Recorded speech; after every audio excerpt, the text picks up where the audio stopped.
Almost 7 months after the removal of fuel subsidy, which followed promises by government to provide compressed natural gas-powered mass transit buses as a palliative measure to mitigate the hardship being faced by citizens, residents of the Federal Capital Territory say it is becoming increasingly difficult to move around because of the high cost of transportation. Some of them expressed concern over the collapse of the capital city's urban mass transportation scheme, calling on the FCT authorities to come to their aid and mitigate the hardship being faced in moving around. Our correspondent, Idong Joseph, reports. Commuting around Nigeria's capital, Abuja, is now increasingly becoming more difficult as residents struggle to board public vehicles.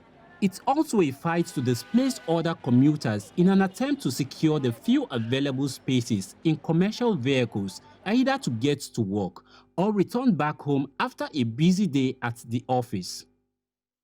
The failure of the nation's urban mass scheme covering the federal capital has led to the unfortunate situation where all manner of persons now resort to using their private vehicles for commercial transportation, thus increasing cases of insecurity and the menace of the now too popular and notorious one-chance syndicates. We normally board these public coastal buses to make sure we come work early, because sometimes the government buses, they are just few, either one or two of them. Sometimes before they get to our bus stop, they get filled up.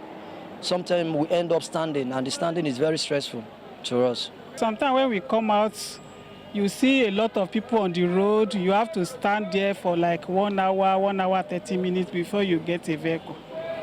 And sometimes the price differ. The more they see people on the road, the more they increase their transportation. I'm living in Masaka, especially on Mondays. Sometimes these bus drivers will be talking of 800, 700 naira, because there is no any competition. Because there is no competition from the government. If government have vehicles around, it will not be like that. They will come to the rescue. We know when these others air refine motors, when they are beat walking around our road, we know the relief we have.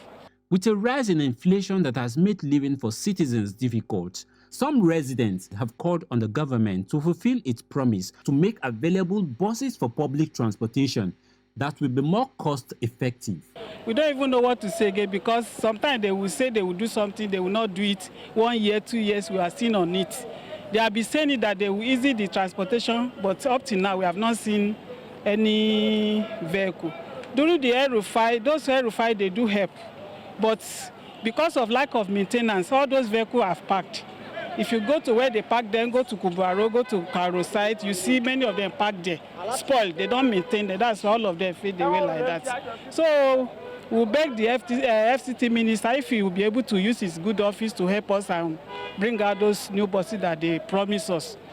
Even if they can collaborate with private sectors to provide buses and let there be a effective transportation system whereby people can confidently and enter vehicle that they will not be afraid of. While the Federal Capital Territory Authority has promised to overhaul the urban mass transport scheme and ensure an effective transportation system that is cheap and reduces the risks of insecurity, residents are hoping this will happen soon.